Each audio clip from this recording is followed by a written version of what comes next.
All right, good evening, everyone. Thank you so much for joining us today. I'm Lisa Partida with Home in LA, and today we have Universal City Studios Credit Union presenting navigating the financial system. So this is going to be basically about banks versus credit unions, a little bit of information regarding that. So I'll pass it along to Albert. Awesome. Thank you, Lisa. Well, my name is Alberto or Albert. I serve as the Director of Administration at Universal City Studios Credit Union out in Burbank, and I've been in the credit union movement for several years with experience in operations, compliance, and community outreach. So today, for the agenda, we're going to discuss the differences between what financial institutions are, such as credit unions and banks. We're going to discuss how to open and how to manage different types of accounts. We'll go through some banking challenges, and then we'll finalize with some goals and recap with key takeaways.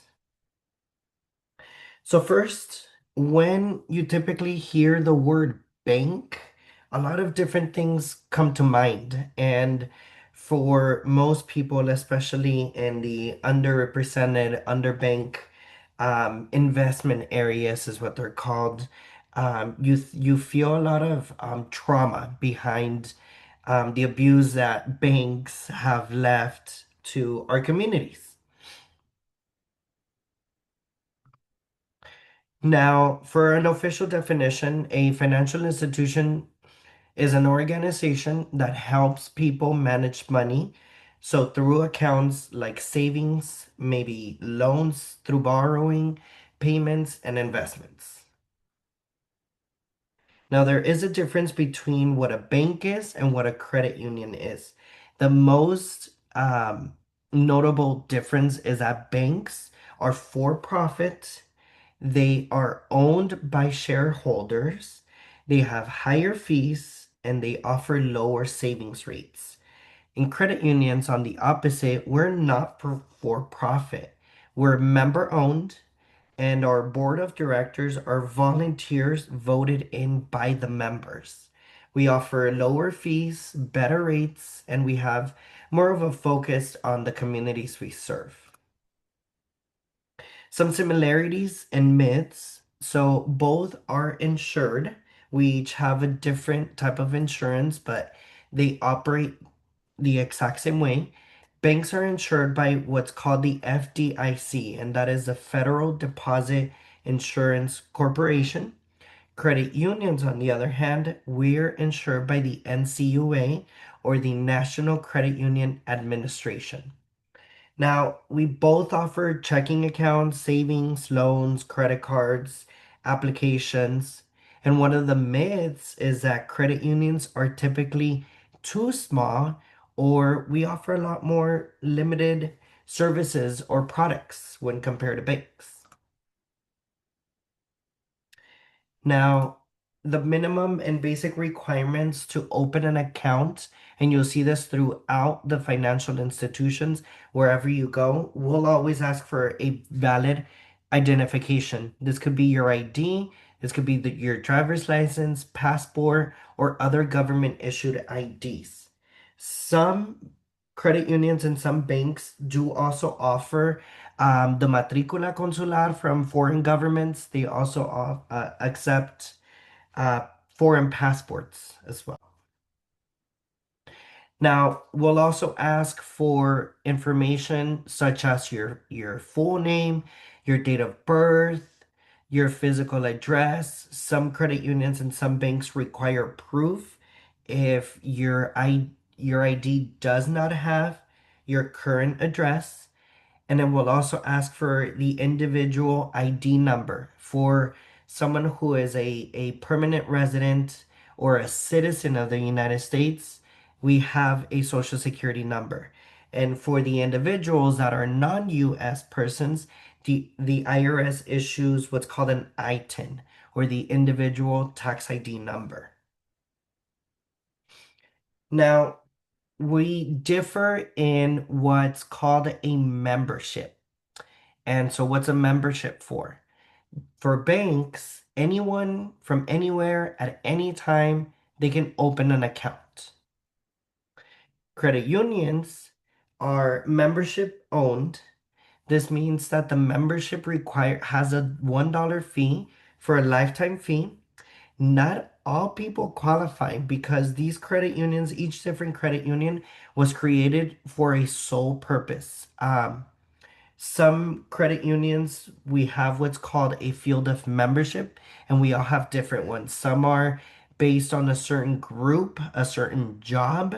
Some are based on communities, depending on specific zip codes, where you live, where you work, where you worship, or where you attend school. Also, having a direct relative, such as your parents, grandparents, siblings, children, and spouses, that'll qualify you to open an account at a credit union. Now, for products that we offer, both banks and credit unions, we have savings accounts, checking accounts, share certificates or CDs at the banks. And for loans, we offer secure loans, personal loans, credit cards, auto, and mortgages. Now, choosing a financial institution can be a bit confusing or maybe even a bit stressful. The first step is to ease into the transition is to do some type of research. You want to familiarize yourself with the way the system works. There are a lot of different financial institutions, such as national banks, credit unions, regional or community banks, and online banks. So it can get a little overwhelming.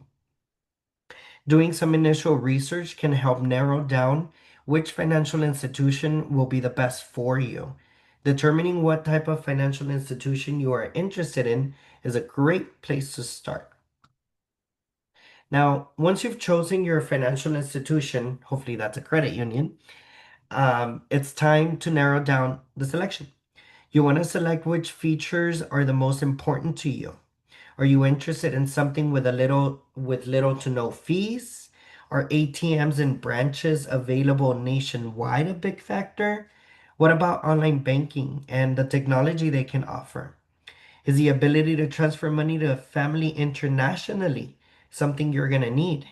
If you have an ITIN, does a financial institution accept this for their products you may be interested over time? Determine which features are the most important to you and will suit your lifestyle and needs the most. Now, a little bit about our credit union at Universal City Studios Credit Union. We've been around since 1927 for almost 100 years. We started off first, we were created for the NBC and the Universal employees. But throughout time, and most recently, roughly around 2006, 2008 time, we expanded our field of membership more community based. We added hundreds of zip codes in the San Fernando Valley or the West LA area. And a person can live, work, worship, or attend school in one of those zip codes to qualify for membership with us. We also charge just $1 to join and open the account. And as a first time deposit, we only ask for $5. Now, some products that we offer, we have your traditional savings account. This earns dividends and there's no minimum balance required. We have three different kinds of checking accounts, and some earn dividends. We also offer holiday accounts, and this is set up for the holidays so that from every paycheck or every so often you're depositing money that's going to become available around September, October time for you to start shopping around for the holidays. We also offer share certificates, and these are accounts where your money is locked up for a specific term, and these all have minimum balances and you earn dividends. We pay you interest for locking up that money and not touching it. We also offer IRA accounts. These are your retirement accounts and the terms do vary. And we also offer money market accounts. It's kind of like a certificate where the funds are not locked and we pay you interest for not touching your money. Now, for some services, we offer free direct deposit into both savings or checking accounts. We also offer online banking and an application for your smartphone. We also have ATM networks with no fees. We offer bill pay services. We offer wires, insurances, and financial education like the one you're getting now. Under loans, we offer vehicle auto loans, credit cards, personal loans. We offer loans where we don't check your credit. We also offer loans to help you build or reestablish credit. We offer secure loans and also mortgages. Now that you have the proper documentation, it's time to start your financial journey. The first step to building your financial future is to open an account with a financial institution. In this section, we'll discuss choosing a financial institution, how to apply, different accounts, and how to manage it. Now, once you've selected the right credit union for you, it's time to open your account. You may be able to apply for the account in person or online, depending on the institution. Contact the credit union in advance to determine what documents you're going to need to provide as a new account holder. Again, this will include identifying documents such as your passport, your ID, or your birth certificate. You'll maybe also need proof of address, such as a utility bill or your state ID, and identifying tax numbers such as our social or ITINs.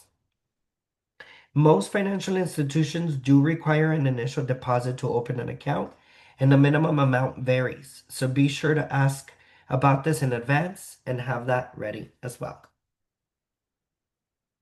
There's two types of accounts that people open at first, which being the checking accounts. Checking accounts are intended for day-to-day use. Funds here can be freely deposited and withdrawn in any variety of ways as you need. Checking accounts typically have debit cards linked to them, which are cards that can be used to make purchases. Checking accounts can also be linked to your employer to have your paycheck funds directly deposited into it automatically on payday.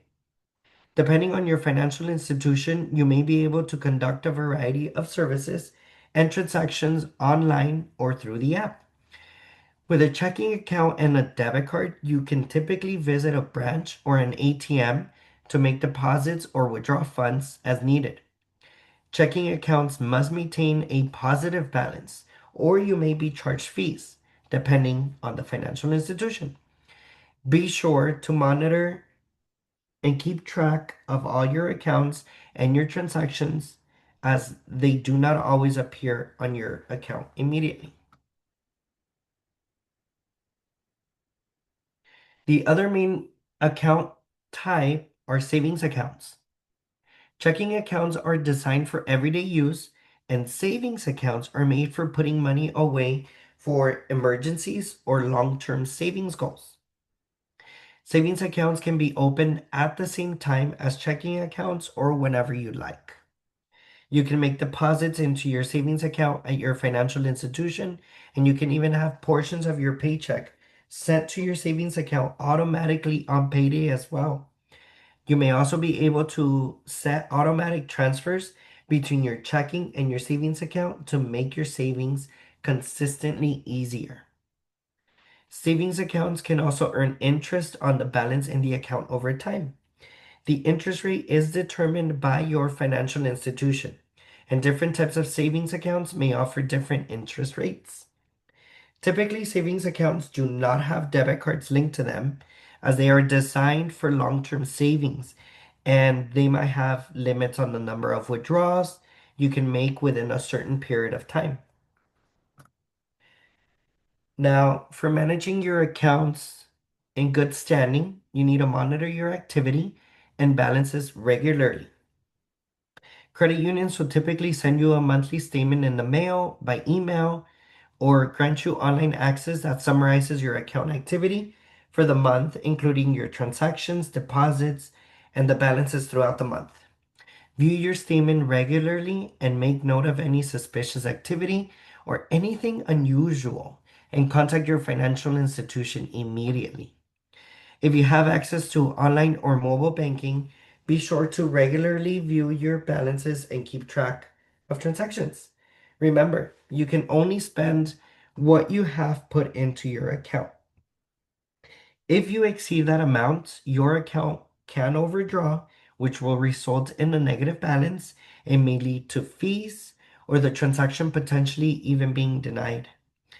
These fees can add up quickly, so it is crucial to keep track of your account balance and avoid overspending. If an account ends up with a negative balance for an extended period of time, the financial institution will close the account and it may be difficult for you to open a new account at any other bank or credit union that until that negative balance has been paid back.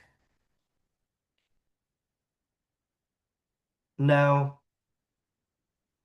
for a few challenges that we all tend to face at institutions, number one are the fees. Typically, the banks they charge monthly maintenance fees, and these fees range anywhere from $10 to $15 on average. Overdraft and non-sufficient funds fees are often in the $30 to $40 range per transaction per incident. ATM fees. Using an ATM that is not part of that bank can cost anywhere from $2 to $5 per transaction.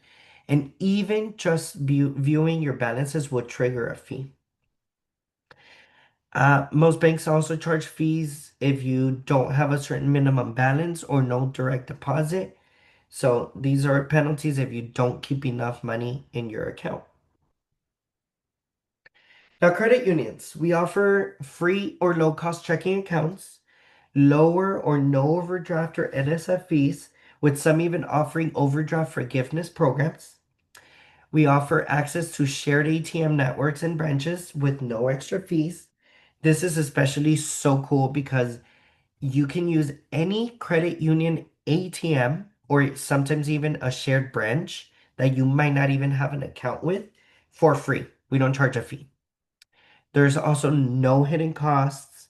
Our disclosures are a lot clearer, and we offer fee schedules. So you know exactly what kind of fees we have. Challenge number two is more in the accessibility and service. Banks have a larger branch network, but often impersonal service. Call centers may be outsourced and have long wait times, and decisions are based on rigid policies or specific algorithms. At credit unions, we offer personalized service. We're focused on our members, on member service, not on sales. We tend to be a little bit smaller, but that allows us to be more community focused. And typically, the staff gets to know the members by name. Member feedback directly influences services and policies. We also invite members to participate on board of directors or advisory boards. Banks have stricter lending standards, higher rates, and are overall focused on profit. Some even charge for extra features like online banking or downloading the app. The profits they make, they go to the shareholders or outside local communities, and they invest a lot less into the local needs. Um, Credit unions, we offer lower loan rates, higher approval rates. We are more than willing to consider a member's full picture, not just a credit score. We also offer special programs for first-time borrowers, students, and rebuilding credit. All our online or mobile applications are free and no feature is excluded. We like to partner with fintechs, different fintech providers to stay current. We keep the money within the community. We offer financial education, outreach, and support programs. We also like to donate or provide sponsorship for local schools, nonprofits, or for other local events. We also love to partner with local organizations and small businesses. Now, as we wrap up, I want to leave you with some tips for long-term success within the United States financial system. So first, you want to make sure you have the correct immigration documentation and apply for an ITIN if eligible. You want to keep track of all of your documents in a safe place so you can access it easily when you need it. Make sure to find a financial institution that meets your needs and open a checking and savings account. Keep close track of all your transactions you make through your checking accounts to ensure the account remains in good standing, and automate some transfers to your savings to work towards your financial goals. Explore various types of savings accounts to find one that meets your needs.